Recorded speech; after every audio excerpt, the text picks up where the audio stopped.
Hey, what's going on guys? It's BrainBean here again, and in this video we're going to be doing another test of the Ryzen 5 2400G APU. Now, what I'm going to be doing in this one is putting it up against the GTX 1050. And the idea here is obviously just to see which one performs better or how much more performance you get out of having that dedicated graphics card. Now, the GTX 1050 right now retails for about $165, which is right around the same price as this APU. Now, obviously that GPU is going to be in addition to having a processor, but it's still going to be interesting to see if it's worth spending that extra $160 or if you should just save up and go for a much more expensive graphics card if you really want a big upgrade. Now, I have another camera set up here to my right so that you guys can see what's going on the screen. Now, right now we're playing Fortnite, and I've got this at all medium settings. And we're gonna go ahead and just jump in and kind of see how this Ryzen APU does.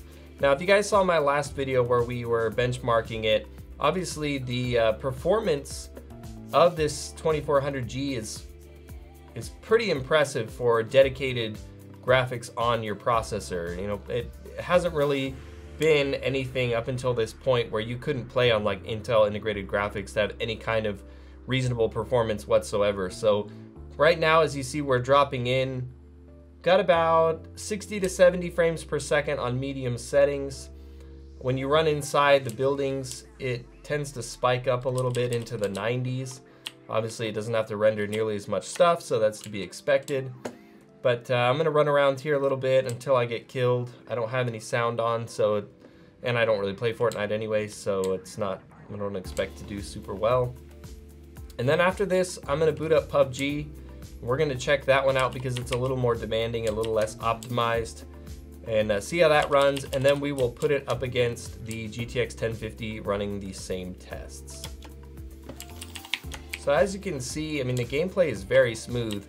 Before these came out, if I hadn't tested them, I would definitely think that this is running on some kind of dedicated graphics card because the performance speaks for itself. Now, obviously, Fortnite is a pretty optimized game, and it runs well on just about any computer, which is probably why partly why it's so popular, because just about anybody can play it. And with these new APUs, that's definitely going to be the case for more and more people because it's a very accessible price point, and it basically makes it so that you can build a gaming computer that can actually pull its own weight for a very low amount of money, maybe like $500 or so.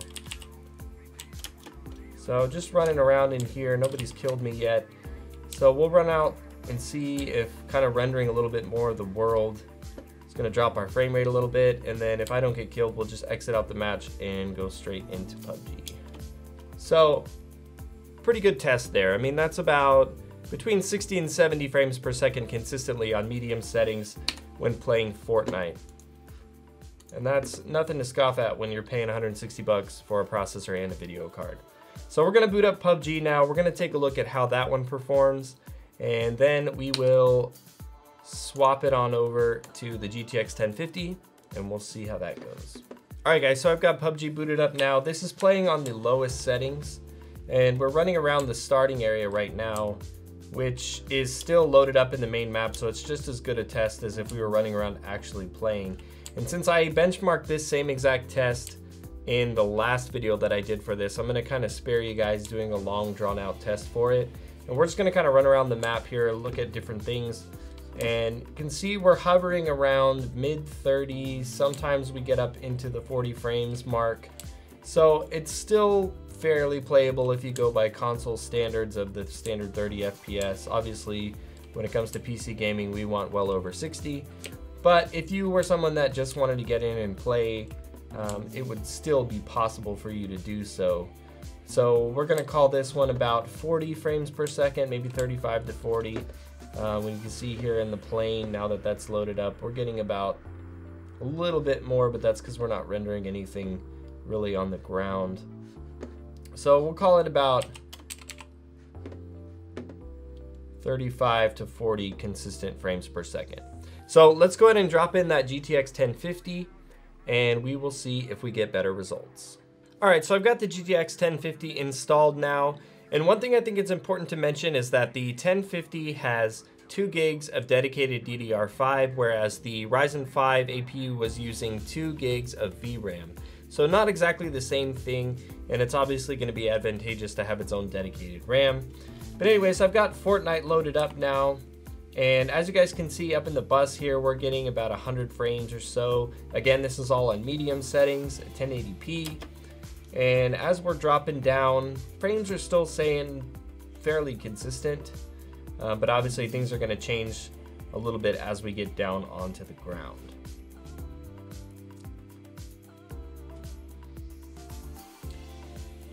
So immediately noticing some better performance. We're gonna run around a little bit, pop indoors, because if you remember when we were testing it just on the APU, when we went inside, we jumped up to about 90 frames. Here it looks like we're getting around 110, 115 frames per second inside. And I wanna run around a little bit, go outside, see if I can get those frames to drop some. And it looks like in being outside, we're getting about 95 to 100 frames per second. So we're still seeing about a 40 to 50% increase in Fortnite by adding that GTX 1050. So let's go ahead and switch things over now, and we will jump into PUBG, and we'll see if we can still get a similar bump in performance. All right guys, so I have PUBG loaded up now. We're gonna see if we can get a similar bump in performance that we did with Fortnite. And we're running around the same starting area here as we were in the first test, and you can see we're sitting around 80s, high 80s in the frames per second. So again, another 50% bump when it comes to PUBG, and we could probably even squeeze high settings or medium settings, I guess, because this is the lowest, out of this and still get pretty decent frame rates. But I guess at this point, guys, I mean, we can call it a pretty conclusive test. So there we have the comparison, guys. It's very interesting to see just how much more frames we're able to squeeze out of that dedicated 1050. And I would say that a 50% bump in performance definitely warrants spending the extra 165 bucks.